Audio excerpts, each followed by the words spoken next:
Ketemu lagi dengan saya Tediko. Xiaomi Mi 10T Pro ini sudah saya pakai sekitar 2 mingguan. Dan inilah pendapat saya terhadap Xiaomi Mi 10T Pro ini setelah saya pakai 2 mingguan.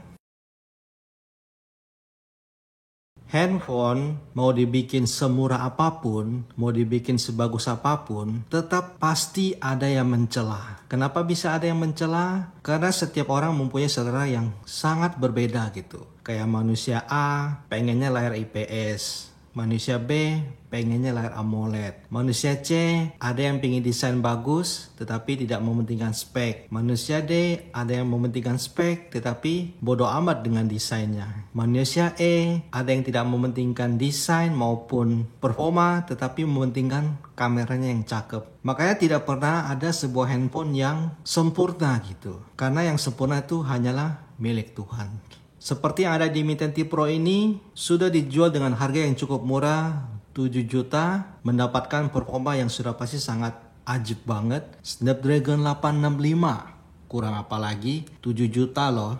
Tetapi masih ada aja yang mencelanya. Yah, begitulah manusia ya, tidak pernah puas, tidak pernah bersyukur. Untuk desain dan fisik dari Xiaomi Mi 10T Pro ini menurut saya sudah cukup bagus. Bodi depan dan bodi belakang sudah menggunakan Gorilla Glass. Bezelnya sudah aluminium. Untuk desain tapak depannya itu tergantung selera. Karena banyak juga brand lain menggunakan desain seperti ini, ada tompel.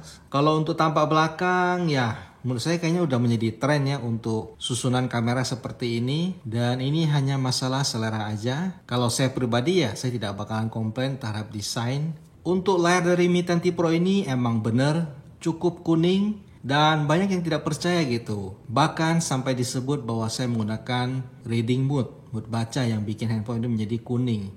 Ini sama sekali tidak. Ini emang kuning atau mungkin saya dapat unit yang kuning gitu. Kalau teman-teman yang pakai Mi 10T Pro juga, coba komen bagaimana dengan layar kalian, apakah kuning juga. Tetapi kalau ketika kita pakai handphone ini sendiri, tanpa ada handphone di kanan kirinya itu, kita tidak berasa bahwa handphone ini layarnya cukup kuning gitu. Saya fine-fine aja terhadap layarnya. Dan juga menurut saya kuning itu lebih baik daripada biru. Karena bisa teman googling aja bahwa handphone dengan layar yang cukup biru itu tidak baik untuk mata. Dan IPS yang ada di Mi 10T Pro ini udah cukup bagus banget. Teman-teman tinggal klik link yang di atas sini karena saya sudah bikin compare dengan OLED ya, dengan IPS-nya flagship Sony XZ2 dan IPS-nya handphone kelas menengah di Redmi Note 9 Pro. Dan untuk kecerahan handphone ini juga cukup bagus. Karena saya sudah tes untuk pemakaian di bawah sinar matahari, itu pada saat siang hari, itu masih kebaca. Dan juga ketika saya sandingkan dengan Sony XZ2 yang IPS sudah bagus, itu kecerahannya kurang lebih sama. Berarti IPS dari Mi 10T Pro ini sudah cukup terang banget. Untuk speaker stereo yang ada di Mi 10T Pro ini sudah cukup bagus ya, sudah oke banget gitu. Ketika saya compare dengan iPhone SE 2020, saya juga speakernya itu masih lebih enakan di iPhone SE 2020.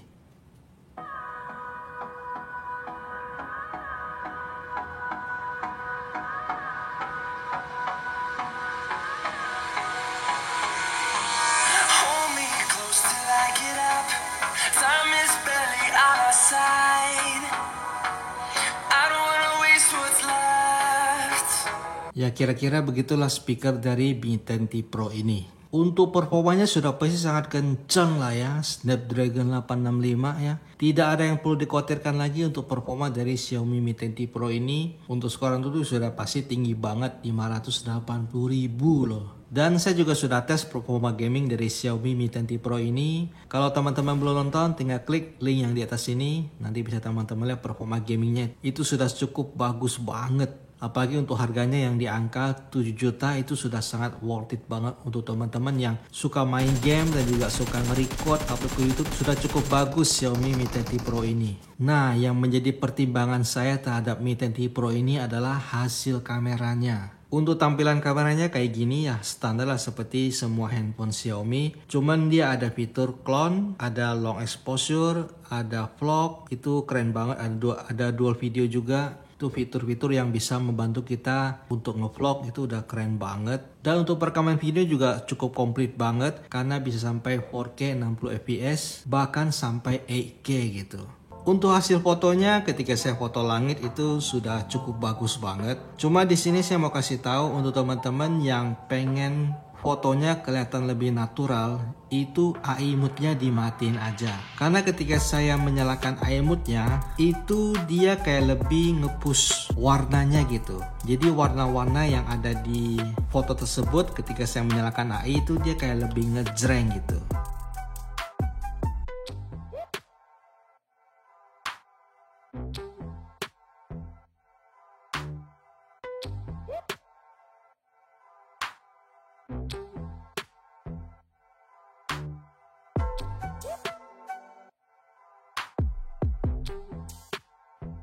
Dan ketika saya compare dengan Redmi Note 9 Pro dengan Sony XZ2, itu hasil kameranya ketika saya lihat langsung hasilnya, itu perbedaannya dengan Redmi Note 9 Pro itu sangat beda tipis gitu. Dan untuk Sony XZ2 itu lebih baik hasilnya dibandingkan dengan Mi 10T Pro ini. Itu yang saya lihat. Kalau teman-teman lihatnya bagaimana? Karena pas saya lihat itu ketajamannya lebih bagus di Sony XZ2. Tetapi kita tahu lah ya, namanya ada harga, ada rupa. Sudah pasti ada bagian tertentu yang dikorbanin, dan itu adalah kameranya. Untuk perekaman video 4K 30 fps itu stabil, sangat oke banget. Dan warnanya juga cukup bagus. Coba teman-teman lihat. Saya pegang pakai tangan saja dan saya jalannya santai. Jadi bagaimana untuk kestabilannya? Kalau yang saya lihat dari sini sih udah stabil banget ya. Kita coba lihat ketajamannya bagaimana. Oke.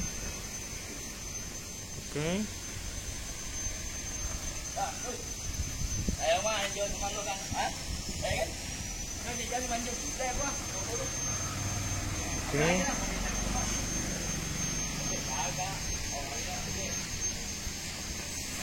Coba langit. Nah. Oke.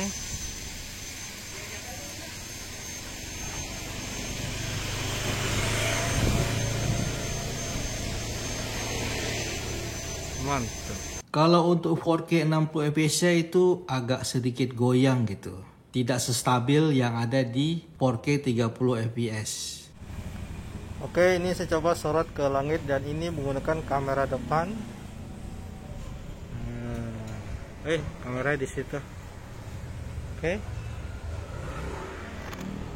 Untuk jaraknya ini cukup dekat banget ya. Bagaimana untuk kestabilannya?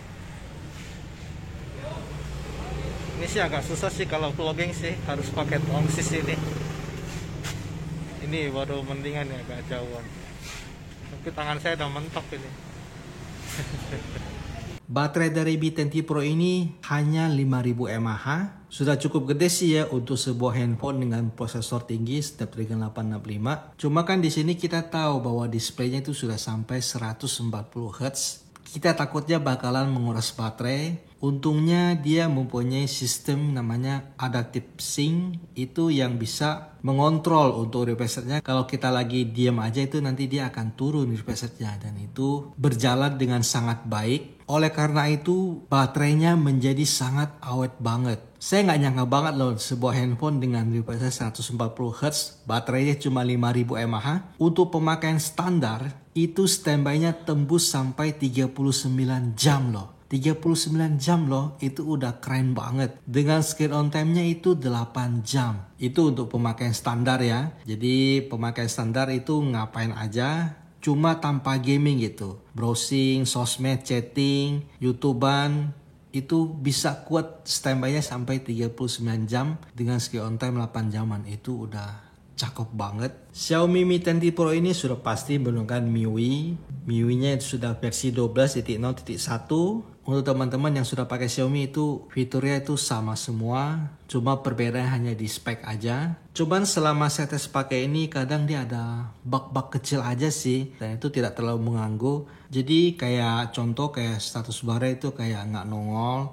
Dan juga sempat pada saat saya screen record ya. Karena kan saya ada channel satu lagi yang khusus untuk tes gaming dengan model screen record. Kalian tinggal klik link yang di atas ini. itu pernah pas di awal-awal itu dia sampai post close loh. Itu pas awal-awal pemakaian. Cuma makin kesini udah nggak ada sih. Mungkin masih dalam tahap penyesuaian. Dan untuk sisanya sih tidak ada kendala yang aneh-aneh sih. Kesimpulannya, apakah Xiaomi Mi 10 Pro ini worth it untuk di angka 7 juta? Ya kalau untuk di sebuah handphone Android sih sudah tidak ada lawan lagi ya untuk di angka 7 juta. Apakah ada gitu brand lain atau brand Xiaomi sendiri 7 juta Snapdragon 865 144 Hz? Mungkin kalau yang ada itu lebih mahal dikit, kayak di Black Shark 3 itu sekarang sudah cukup murah ya, sekitar 8 juta. Dan Mi 10 itu abangnya itu juga di angka sekitar 8 jutaan. Tetapi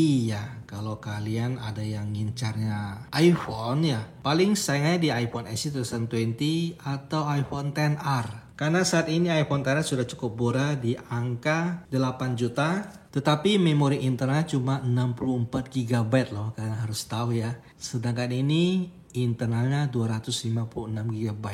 4 kali lipat loh. Kalian harus pertimbangkan itu. Jadi secara keseluruhan Xiaomi Mi 10 Pro ini sudah pasti cukup worth it banget. Untuk teman-teman yang ngejar performance itu sangat cocok banget Xiaomi Mi 10 Pro ini. Tetapi kalau teman-teman yang ngejarnya kamera, ini agak kurang gitu. Kalau menurut saya ya.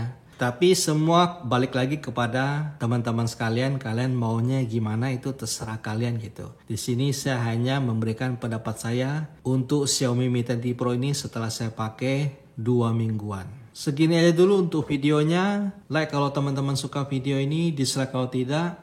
Kita akan ketemu lagi di video selanjutnya.